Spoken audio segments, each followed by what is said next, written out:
இங்க வந்த பிறகு இப்பதான் ராம் கேட்டார், நீங்க பேசுறீங்களா அப்படின்னு. என்ன பண்றது, பேசித்தானே ஆகணும் அப்படின்னு சொல்லிடுறேன். எப்பவுமே வந்துட்டு இந்த ஸ்கூல் டீச்சர் இந்த நியூ ஸ்டூடெண்ட்ஸுங்க வந்து ப்ராப்ளமே கிடையாது, ஈஸியா வந்து சமாளிச்சிடுவாங்க. பழைய ஸ்டூடெண்ட்ஸ் இருக்க பாருங்க, அவங்கள சமாளிக்கிறது சாதாரண விஷயம் இல்லை. இங்க ஏகப்பட்ட பழைய ஸ்டூடெண்ட்ஸ், நான் அங்க பார்த்து சொல்றேன், அது சாதாரணமான பழைய ஸ்டூடெண்ட்ஸ் இல்லை.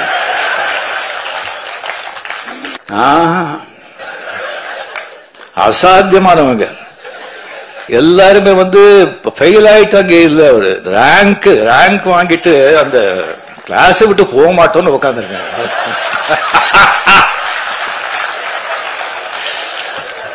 துரைமுருகன் சொல்லி ஒருத்தர் இருக்காரு, கலைஞர் கண்ணிலேயே மருளிட்டு ஆட்டினவர் அவரு. Stalin sir, hats off to you.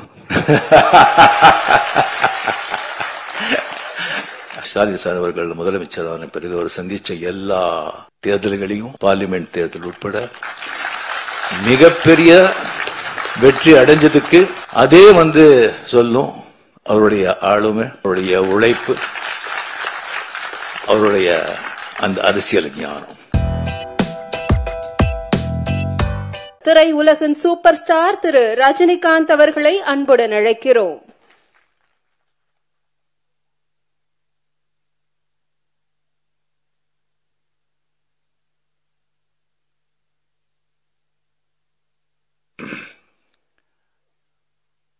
மதிப்புக்கும் மரியாதைக்குரிய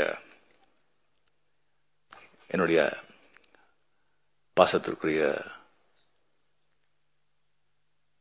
இப்போதான் கொஞ்ச நாள் அரசியலுக்குள்ள நுழைந்து கடினமா உழைச்சி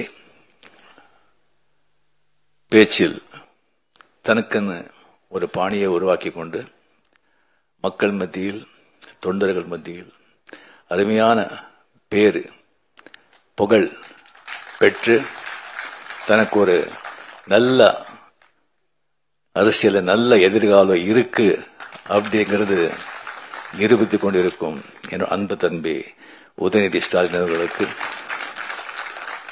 அவர்களே, என்னுடைய அருமை நண்பர், ரொம்ப காலத்து அருமை நண்பர் இந்து ராம் அவர்களே, இந்து பத்தி உங்களுக்கு வந்து சொல்ல வேண்டிய அவசியம் இல்லை.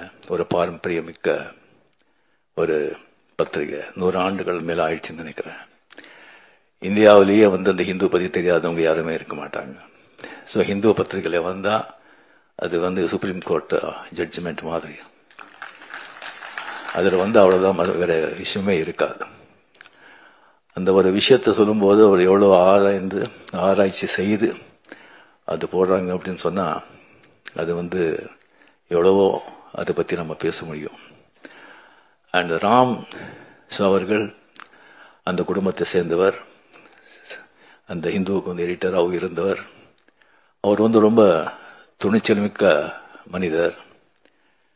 ஏவா வேலு அவர்கள் சொன்ன மாதிரி அவருக்குன்னு ஒரு சித்தாந்தம் வச்சு அது வந்து அவருக்கு எதுன்னு சரிப்படுதோ அது யாருக்கும் பயப்படாம எப்பவுமே பேசுபவர், எழுதுபவர் ராம் அவர்களே.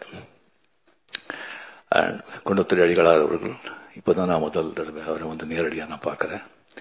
ஒரு கிராஜுவேட், சரியா ஒரு 15 கல்வி நிறுவனங்களை வந்து மேல்பார்வையை பார்க்கிறாரு.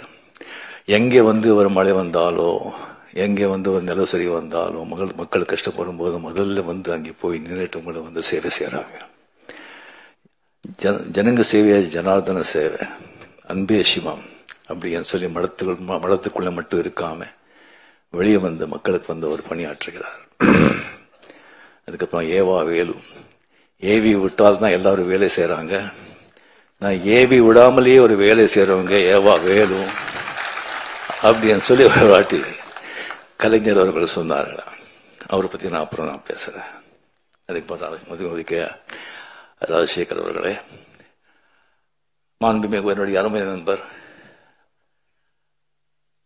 மாண்புமிகு தமிழக முதலமைச்சர் மு க ஸ்டாலின் அவர்களே, இங்கே வருகை தந்திருக்கும் அமைச்சர் பெருமக்களே, சட்டமன்ற உறுப்பினர்களே, IAS, IPS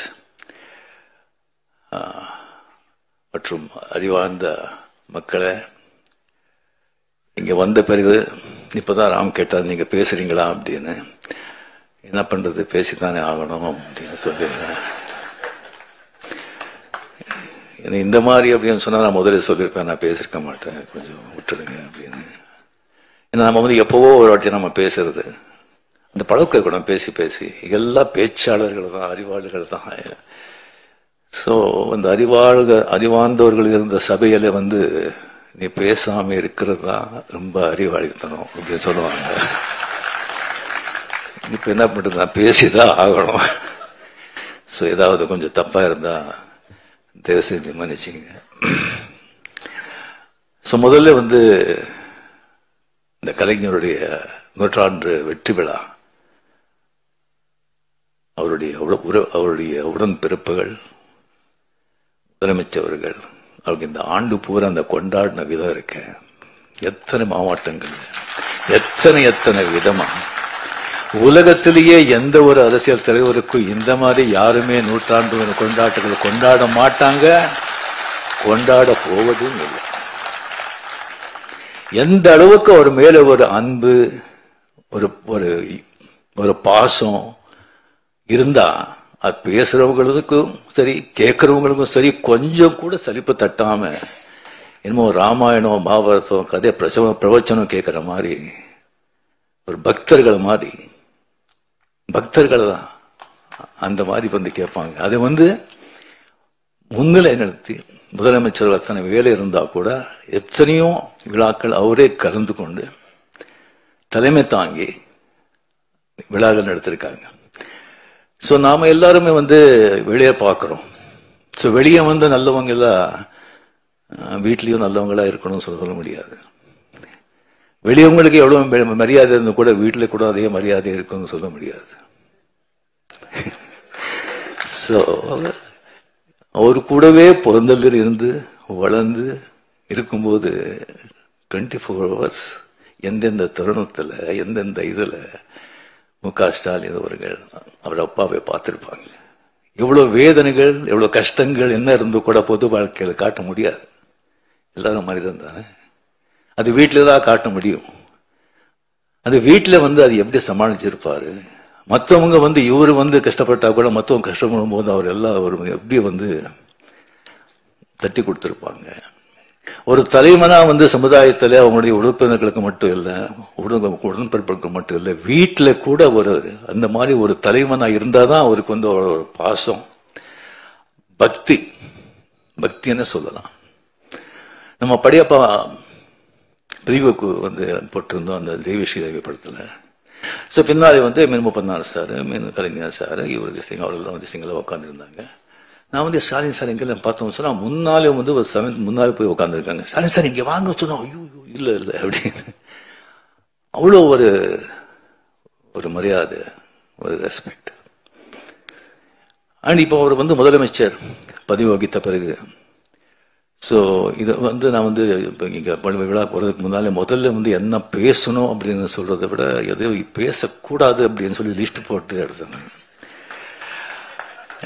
ஏவவேலு அவர்கள் முதலே சொன்னாங்க, இது வந்து அரசியல்லே கிடையாதுங்க, அரசியல் பற்ற சம்பந்தமே கிடையாது, நீங்க வந்து இது மாதிரி கூப்பிட்டுருக்கோம், நீங்க இது பண்ணணும் அப்படின்னு சொன்னாங்க.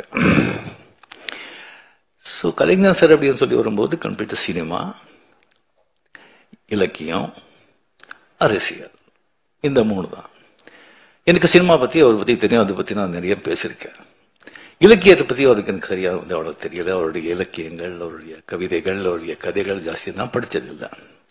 வேற ஒரு அரசியல் தான். அது இங்க பேசினா வந்து ரொம்ப ஜாகிரதையா பேசணும். இங்க வந்து நம்ம மதிப்புக்குரிய நண்பர் ஸ்டாலின் சார் அவர்கள் முதலமைச்சரான பிறகு அவர் சந்திச்ச எல்லா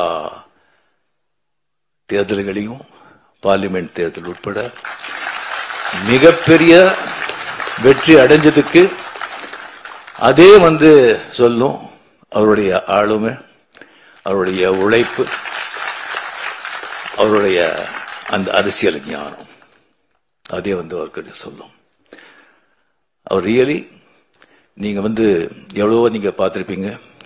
ஒரு ஸ்தாபன ஒரு கழக ஒரு பார்ட்டி ஸ்தாபனர் ஆகட்டும், அவர் தலைவர் ஆகட்டும், அவர் மறைஞ்ச பிறகு அதுக்கப்புறம் வர்ற ஒரு சந்தேகம் அது கட்டி காக்குறதுக்கு எவ்வளோ கஷ்டப்படுறாங்க, எத்தனை பேர் ஃபெயில் ஆயிருக்காங்க, எவ்வளோ திண்டாடிட்டு இருக்காங்கன்னு சொல்லி பக்கத்து மார்க்கள் நடக்கிறதெல்லாம் நீங்க எல்லாம் கேள்விப்பட்டிருப்பீங்க, பார்த்துட்டு இருப்பீங்க. அது எவ்வளோ சர்வ சாதாரணமா அவர் செஞ்சுட்டு போயிட்டு இருக்காரு. அதுக்கு மேல எனக்கு ரொம்ப ஆச்சரியமான விஷயம், நான் பிரமிப்பு போறது அப்படின்னு சொன்னா, எப்பவுமே இந்த ஸ்கூல் டீச்சர் வரும்போது ஸ்கூல் டீச்சருக்கு இந்த நியூ ஸ்டூடெண்ட்ஸுங்க ப்ராப்ளமே கிடையாது, ஈஸியா சமாளிச்சிடுவாங்க. பழைய ஸ்டூடெண்ட்ஸ் இருக்க பாருங்க, அவங்கள சமாளிக்கிறது சாதாரண விஷயம் இல்லை. இங்க ஏகப்பட்ட பழைய ஸ்டூடெண்ட்ஸ், நான் அங்க பார்த்து சொல்றேன், ஏகப்பட்ட பழைய ஸ்டூடெண்ட்ஸ், அது சாதாரணமான பழைய ஸ்டூடெண்ட்ஸ் இல்ல,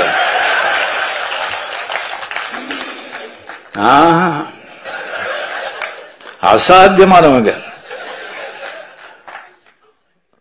எல்லாருமே ஃபெயில் ஆயிட்டாங்க. இல்ல ஒரு ரேங்க் வாங்கிட்டு அந்த கிளாஸ் விட்டு போக மாட்டோம்னு உட்காந்துருக்காங்க.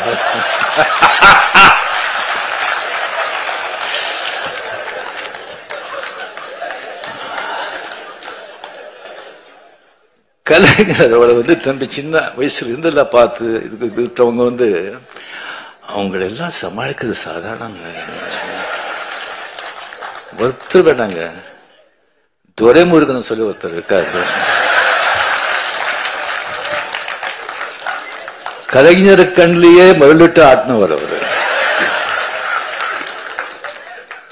அவருக்கு ஏதாவது விஷயம் சொல்லி இப்படி போற இப்படி பண்றோன்னே எப்படி இருக்கு, எப்படி நல்லா இருக்கு அப்படின்னு சொன்னா, அப்படியா சந்தோஷம் அப்படின்னு சொன்னா, அது என்ன நல்லா இருக்குன்னு சொல்லி சந்தோஷம் சொல்றாங்களா, என்னடா இப்படி பண்றீங்கன்னு சந்தோஷம் சொல்றாங்களா, ஒன்னும் புரியாது.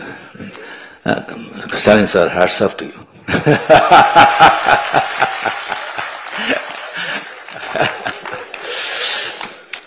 ஸோ இந்த புத்தகத்தை, இந்த அருமையான ஒரு புத்தகத்தை அவர் வெளியிடுறது மிக மிக சந்தோஷம். அது அவர் கையால இந்த அருமையான புத்தகத்தை நான் வாங்குறதுல நம்ம பெருமைப்படுறேன். இந்த விழாவின் உண்மையான நாயகர் ஏவா வேலு அவர்கள். எனக்கு அவ்வளவு ஜாஸ்தி அவரை பத்தி தெரியாதுங்க. எனக்கு பிகாஸ் அந்த கலைஞர் கூட ஜாஸ்தி ரொம்ப பழக்கம் இருக்கிறதுனால எனக்கு மதிப்புரிய வீராசாமி அவர்கள், துரைமுருகன் அவர்கள், டி.ஆர். பாலு அவர்கள், முரசலிமான் அவர்கள், அந்த மாதிரி நான் பழகி மற்றவங்க கிட்ட அவ்வளவு அவ்வளவு பழக்கம் இல்லை, அவ்வளவு எனக்கு தெரியல. ஸோ விவரமா திங் தெரியல. அதுக்கு எப்போ திருவண்ணாமலையில நம்ம லால் சலாம் அந்த ஷூட்டிங் இருக்கு ஒரு 3 வாட்டி அங்கே போயிருந்தேன். அங்கே போகும்போது அவருடைய அந்த காலேஜ் கெஸ்ட் ஹவுஸ்ல கலைஞர்களை தங்கிறதுக்காக ஒரு ஸ்வீட் கட்டிருக்காங்க. சிஎம் போனா கூட அங்கேதான் தங்குவாங்க. அந்த ஸ்வீட் தான் எனக்கு கொடுத்தாங்க. அங்கே கொடுத்து எனக்கு எப்படி பார்த்துக்கிட்டாங்கன்னு சொன்னா, ஒரு சொந்த புள்ள அந்த மாதிரி ஒரு அன்பா அவருடைய பையனையே அங்கே வச்சுட்டு கம்ப்ளீட் அந்த காலேஜ்ல எப்படி இருக்குன்னு சொன்னா, மை காட், நீங்க யாரும் பார்க்கணும். அவ்வளோ ஒரு கிளீன், நீட், ஒரு கம்ப்ளீட்டா ஒரு டிசிப்ளின். அத்தனை ஸ்டூடெண்ட்ஸ் இருப்பாங்க, ஒரு சத்தம் இருக்காது. அவங்க அத்தனை பேர் இருந்தா கூட யாருமே இருக்கும்போது ஒருத்தர் கூட டிஸ்டர்ப் பண்ணல. ஃபேன்ஸ் ஆகட்டும், ஸ்டூடெண்ட்ஸ் ஆகட்டும், அவ்வளோ பெரிய ஸ்ட்ரிக்ட் கரெக்டா. அங்கே ஒரு சமையல்காரர் இருக்காரு, ஒரு மீன் குழம்பு பண்ணாரு, வாழ்க்கையில அந்த மாதிரி சாப்பிட்டதே கிடையாது. இது ஐயா சாப்பிடுறாரு சொன்னா, இல்லைங்க அவர் சாப்பிட மாட்டாரு. அவர் அவர் சாப்பாடு நீங்க பார்த்தா கடும் ஏழையை விட மோசமா சாப்பிடுறாரு. இல்லை, அதனாலதான் உடம்பு நல்லா இருக்கு. ஸோ அந்த மாதிரி அவர் பார்த்துக்கிட்டு அவர் 2 வாட்டி கிட்ட பார்த்து சிஎம் எல்லாம் தலைவர் கேட்டுட்டே இருக்காங்க, எப்படி நிசா நல்லா இருக்காரா, கரெக்டா பாத்துக்கிறாங்களா அப்படின்னு கேட்டுட்டு இருக்காங்க. எல்லாம் சரியா இருக்கா, என்னங்க இதை விட என்ன வேணும் அப்படின்னு சொல்லி அவருக்கு ஒரு கைமாறா நான் என்ன பண்றது அப்படின்னு சொல்லி ஒண்ணுமே எனக்கு புரியல. நல்ல வேளை அவர் வந்து உங்களை பார்க்கணும் அப்படின்னு சொல்லி வந்தாங்க. நான் ஏதோ ஒரு கல்யாணத்துக்கோ சம்திங் அது இருக்கும் சொல்லி வரும்போது இந்த புத்தகத்தை பற்றி சொன்னாங்க. இல்லைன்னா டெஃபினெட்லி நான் வந்து கொஞ்சம் இழான்னு சொன்னால் கொஞ்சம் நான் அவாய்ட் பண்ணுவேன். இது மாதிரி சொன்னாங்க. இந்த புத்தகத்தை வந்து நான் வந்து எழுதியிருக்கேன். அது ரொம்ப நாளாச்சு அது எழுதி. நான் கலைஞர்கிட்ட கேட்டேன், இந்த மாதிரி ஒரு புத்தகம் எழுதியிருக்கேன்னு சொல்லி. யாரு கேட்டு யாரும் எழுதுற புக்கும் உனக்கு தான் வேறு வேலையே கிடையாதா அப்படின்னு சொன்னாங்க. இல்லை எழுதிட்ட, நான் ஒரு 3 தலைப்பு இருக்கு, அந்த தலைப்பு நீங்க தான் வந்து செலக்ட் பண்ணி கொடுக்கணும் அப்படின்னு. அது கலைஞர் ஒரு அன்னை, அந்த கலைஞர் செலக்ட் பண்ண தலைப்பு கரெக்ட் தானே?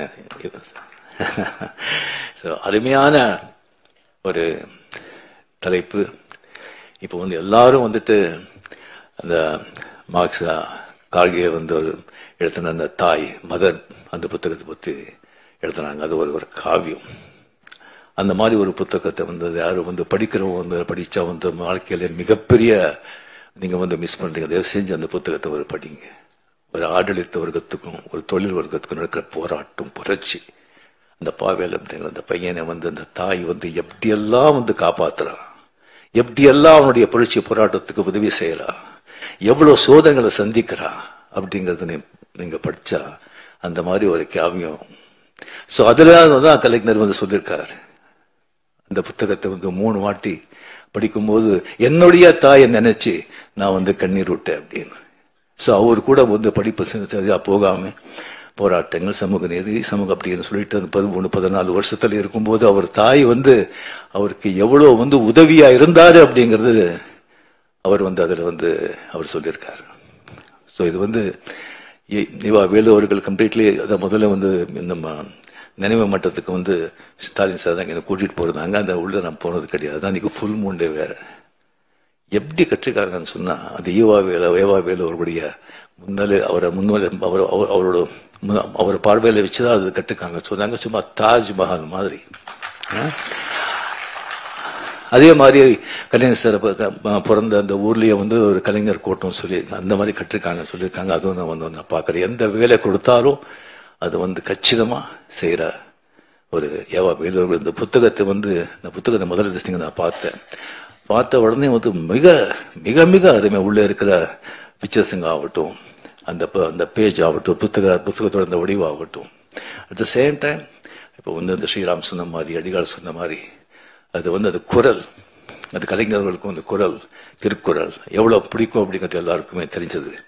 அந்த குரலை வந்து ஒன்னொன்னு எழுதி அதுக்கப்புறம் வந்து கலைஞருடைய அது வந்து அதனுடைய விளக்கத்தை கொடுத்து அந்த குரல் மாதிரி கலைஞர் எப்படி வாழ்ந்தார் அப்படிங்கிறது ஒரு அத்தியாயமா பண்ணியிருக்காங்க. அதனால ஒரு காவியம் ஆயிருக்கு, அருமையான ஒரு காவியம். ஸோ அது வந்து முன்னுரை கூட இங்க வந்து அடிகால் அவர் சொன்ன மாதிரி சிஎம் அவர்கள் மிக அருமையாக எழுதியிருக்கார். அந்த முன்னுரை அருமையான புத்தகம். பட் என்னன்னா வேலை தான் ஜாஸ்தி, 1000 ரூபாய். பட் இந்த அந்த குவாலிட்டிக்கு வந்து டிஃபரெண்டா அது தேவை. பட் எல்லாரும் அது படிக்கணும். நெக்ஸ்ட் பண்றது எல்லாம் கொஞ்சம் கம்மி விலை பண்ணா எல்லாரும் நிச்சயமா அது வந்து படிக்கணும்னு சொல்லிட்டு நான் வந்து இது பண்ணிக்கிறேன்.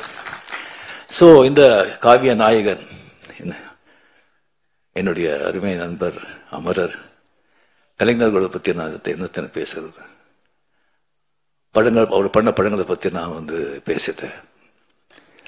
அதுக்கப்புறம் வந்து அவருடைய நான் சொல்லி இலக்கியத்தை பத்தி அவ்வளவு ஜாஸ்தி எனக்கு தெரியாது. அண்ட் அரசியல் வாழ்க்கை பத்தி எல்லாருக்குமே உங்களுக்கு தெரியும். அவர் அரசியல் வாழ்க்கை இப்ப வந்து ராஜ்நாத் சிங்கை வந்து அவர் பத்தி 1/2 hour அவர் பேசிருக்காங்கன்னு சொன்னா அது ராஜ்நாத் சிங் மட்டும் பேசிருக்க மாட்டாங்க, மேல இருந்து ஒரு உத்தரவு வந்திருக்கும். ஸோ அவர் வந்து எல்லாராலையும் வந்து அந்த மாதிரி ஒரு பாராட்டி மகிழ்ற ஒரு மனிதர். அபூர்வங்க, ரொம்ப அபூர்வம். எல்லாரும் நம்ம பிறக்கூடாது 90% 95% வந்து பிறந்து இந்த குலம், இந்த ஜாதி, இந்த மதம், இந்த பேரு, பொண்டாட்டி, புள்ளை, ஒரு 10-25 உறவினர்கள், ஒரு ஆபீஸ்ல வேலை செஞ்ச ஒரு 10-20 பேர், மொத்தமே ஒரு 50 பேர். அதுக்குள்ள வாழ்க்கை முடிச்சிடும். அந்த 50 பேரை வந்து சந்தோஷப்படுத்தி 50 பேர் முன்னாலே நல்லா வாழணும், சந்தோஷமா வாழணும் அப்படின்னு சொல்லி அதே போராடி செத்து போறோம்.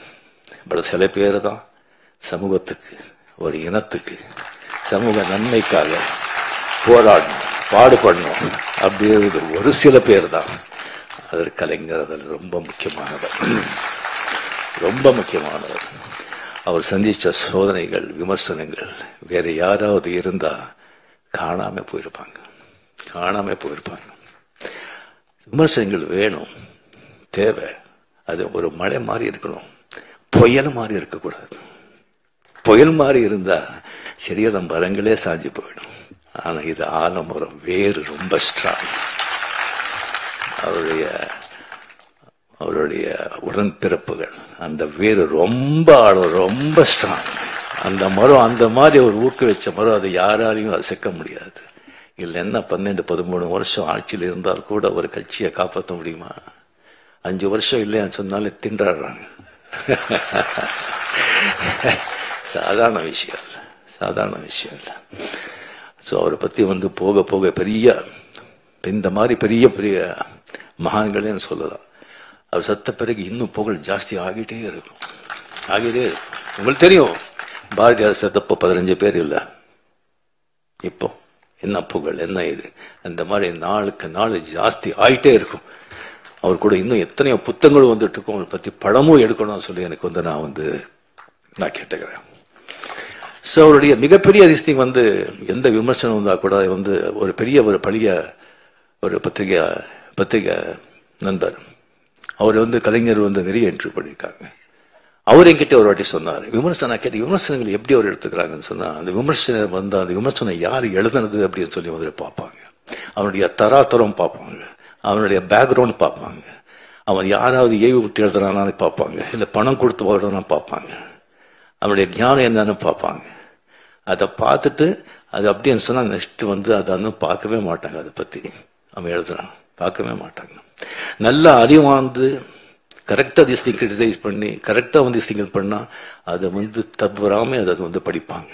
படிச்சுட்டு ஏதாவது தப்பு இருந்தா அவர்கிட்ட கேட்பாங்க, நான் இதனால தான் இதை பண்ணேன், இதனால தான் இதை செஞ்சேன் அப்படின்னு சொல்லி அவர் கேட்பாங்க. அது ஒரு மிகப்பெரிய ஒரு குணம். இப்போ விமர்சனம் செய்யறாங்க, விமர்சனம் செய்யணும், செய்யுங்க. பட் மனசை யாரையும் நோகடிக்காதீங்க, நோகடிக்காது. ஸோ இதுக்கப்புறம் அவர் பிரஸ்ஸை சந்திக்கிறது, இப்ப யார் பிரஸ்ஸை சந்திக்கிறாங்க? யாரும் சந்திக்க மாட்டாங்க. அவ்வளோ கஷ்டம், அவ்வளோ ஈஸி இல்லை. பட் பிரஸ்ஸை பார்த்தா சந்திக்கிறதுக்கு கலைஞர்களுக்கு ஒரு யானை கரும்பு மாதிரி பிரஸ்ஸுக்கு பார்த்தாலே போதும், அவர் தெரியாமலே ஒரு சிரிப்பு வர ஒரு கை தானே. ஈவன் அந்த பத்திரிகையாளர்கள் கூட அது எதிர்கட்சியை அவரோட ஆளு எடுக்கலாம், அவனுக்கு கூட எல்லாம் பதில் கேட்கும் போது அவ்வளவு சந்தோஷமா அதை அவ்வளோ ஸ்பான்டேனியஸா, அவ்வளோ ஞானமா, அவ்வளோ தெளிவா, நக்கலா, எங்க எந்த சொல்லணும் சொல்லிட்டு அப்படி சும்மா சொல்லிட்டு அப்படி போயிட்டே இருப்பாங்க. அதெல்லாம் யாருக்கும் அதை சொல்ல சாதாரணமாக ஒரு விஷயம் இல்லை. அண்ட் பேச்சாளர், எத்தனையோ பேச்சாளர் இருக்காங்க, ஒவ்வொருத்தருக்கும் ஒரு பாணி இருக்கும். சில பேச்சு எல்லாம் பொதுவா இங்க பேச்சாளர் நல்ல பேச்சாளர் அப்படின்னு சொன்னா அங்கங்க கேப் கொடுப்பாங்க, சில இடத்துல அழுத்துவாங்க, சில இடத்துல ரோஷமா பேசுவாங்க, சில இடத்துல சோகமா பேசுவாங்க, சில இடத்துல கர்ஜிப்பாங்க. ஆனா கலைஞருடைய பேச்சு பார்த்தீங்கன்னா சும்மா வீணை மாதிரி ஒரே சுரத்தில் இருக்கும், ஒரே சுரத்தில் இருக்கும். அங்க கேட்கிறவங்க கிட்ட இருந்துல துள்ளல், சிரிப்பு, கோபம், சோகம் அப்படி வரும். அது பேச்சுடைய அவருடைய திறமை. சோ இது அவர்கிட்ட நடந்தது. அவர் எப்பவுமே ஒரு சந்தோஷமா பார்க்கும்போது, வாங்க எப்படி இருக்கீங்க, நல்லா இருக்கீங்களா, ஷூட்டிங் எது அப்படின்னு விசாரிப்பாங்க. முதல்ல ஷூட்டிங் எது விசாரிப்பாங்க, ஏன்னா அதுதான் என் தாய் வீடு. சோ விசாரிப்பாங்க. சந்தோஷமா எப்பவுமே 2 தடவை அவர் சோர்ந்து போய் ரொம்ப சோகமா வாங்க அப்படின்னு சொன்னது. ஒண்ணு, முரசொலி மாறன் அவர்கள் அப்போலோ ஹாஸ்பிட்டல் அட்மிட்டா இருக்கும்போது அங்கே அந்த ரூம்ல உட்காருக்கும் போது ரொம்ப சோகமா இருந்தார். 2வது தடவை செக்ரட்டரியேட்ல வீரப்பன் ராஜ்குமார் எடுத்துட்டு போகும்போது அப்போ வாங்க, ரொம்ப சோகமா இருந்தாரு. இப்படி பண்ணிட்டாங்க, என்ன பண்றது அப்படின்னு சொல்லி அந்த 2 டயத்துல தான் அவர் தான் பார்த்தது. மிச்ச டயத்துல அவர் சிஎம் இருந்தாலும் ஒண்ணுதான், சிஎம் இல்லைன்னாலும் ஒண்ணுதான். அவரு சிஎம் எப்படி திருடுன்னு சொன்னா வீட்டுக்கு முன்னாலே வந்து நிறைய போலீஸ் பாதுகாப்பு இருக்கும். ஆஹா இப்போ சிஎம் இல்லைன்னா எந்த வித்தியாசமும் தெரியாது. சிவாஜி படம் நீங்க எல்லாரும் பார்த்திருப்பீங்க. மொத்தம் வந்து அரசியல்வாதிகளை சாடி அரசியல்வாதிகளை விமர்சனம் பண்ணி, அரசாங்கத்தை விமர்சனம் பண்ணி, லஞ்சத்தை பத்தி சொல்லி அது எடுத்த படம். அது அந்த கதை தெரிஞ்சிருந்தும் சிஎம் அவர்கள் வந்து அந்த படத்தை பார்த்தாங்க. படத்தை பார்த்த பிறகு வைரமுத்து சார், வைரமுத்து அவர் கூட படத்தை பார்த்தாரு. பார்த்த பிறகு வைரமுத்து அவர்கள் சொன்னாங்க, சார் உங்களுக்கு ரொம்ப தைரியம், இந்த மாதிரி படம் எடுத்து சிஎம் பக்கத்திலே உட்காந்து பாக்குறீங்களே அப்படின்னு. படத்தை பார்த்து சிஎம் கலைஞர் அவர்கள் சொன்னாங்க, அப்படியே பார்த்து நமக்கு இதெல்லாம் ஒழிக்கணும், நல்லது பண்ணணும்னு ஆசை அப்படின்னு சொல்லி பெரும் மூச்சுட்டார். அந்த மூச்சுல பல 1000 விஷயங்கள் இருந்தது. அதுக்கப்புறம் வைரமுத்தவர்கள் சொன்னேன், நான் பார்த்தது முக்கியம் இல்லைங்க, இந்த மாதிரி படத்துக்கு வந்து வெற்றி விழாவுக்கு நான் கலந்துக்கிறேன்னு சொல்லியிருக்காங்க. அது தைரியம், அது தைரியம். அங்கே வந்து வெற்றி விழாவில் கலந்து கொண்டு எல்லாரையும் புகழ்ந்து எல்லாருக்கும் கேடியை கொடுத்து அவ்வளவு சந்தோஷப்பட்டாங்க. அவர் வந்து எனக்கு உடம்பு சரியில்லை, அப்போ ஹாஸ்பிட்டல் திஸ்திங்க இருந்தேன். எந்திரிச்சவர் வந்து கொஞ்சம் மூச்சு திறன் ஹாஸ்பிட்டல் இருக்கும்போது மார்னிங் நான் பார்க்குறேன், மஞ்சள் எழுதி போட்டு அந்த வண்டியில் வந்து அப்படியே நிற்கிறாங்க முன்னால. எனக்கு ஒன்றும் தெரியல. கொஞ்சம் அப்படியே கிட்ட வந்தாங்க. கிட்ட வந்து என் கை பிடிச்சிட்டு கண்ணில் தண்ணி வெளியே வருதுங்க. நான் என்ன பண்ணேன், அவங்களுக்கு எவ்வளோ ஒரு அன்பு பாசம். கொஞ்ச நாள் பழகிறவங்களுக்கு சொன்னா நீங்களாம் கூடவே இருக்கும் போதெல்லாம் அவங்களுக்கு எப்படி இருக்கணும், உயிரே கொடுத்துடலாம். அவளை கண்ணில் தண்ணி வச்சுட்டு கையில அப்படியே தடவினாரு. அந்த கை வந்து அந்த பூவை விட அவ்வளோ சாஃப்டா இருக்குங்க, அவ்வளோ சாஃப்ட். என் வாழ்க்கையிலேயே வந்து அவர்கிட்ட அந்த கண்ணீர், அந்த ஸ்பர்ஷம் என்னால் மறக்கவே முடியாது. இந்த மாதிரி ஒரு பெரிய ஒரு மகான் அவரை பத்தி பேசிட்டே போகணும். ஸோ அந்த ஒரு அருமையான ஒரு புத்தகத்தை வந்து எனக்கு வந்து அதை வெளியிட்டு அது எனக்கு வாங்குற அந்த வாய்ப்பு எனக்கு கொடுத்ததுக்கு வேலூர்களுக்கு மனமார்ந்த நன்றி, சிஎம் அவர்களுக்கு மனமார்ந்த நன்றியை தெரிவித்துக் கொண்டு என் பேச்சை முடிச்சுக்கிறேன். ஏதாவது தவறாக இருந்தால் செஞ்சு மன்னிச்சிருங்க.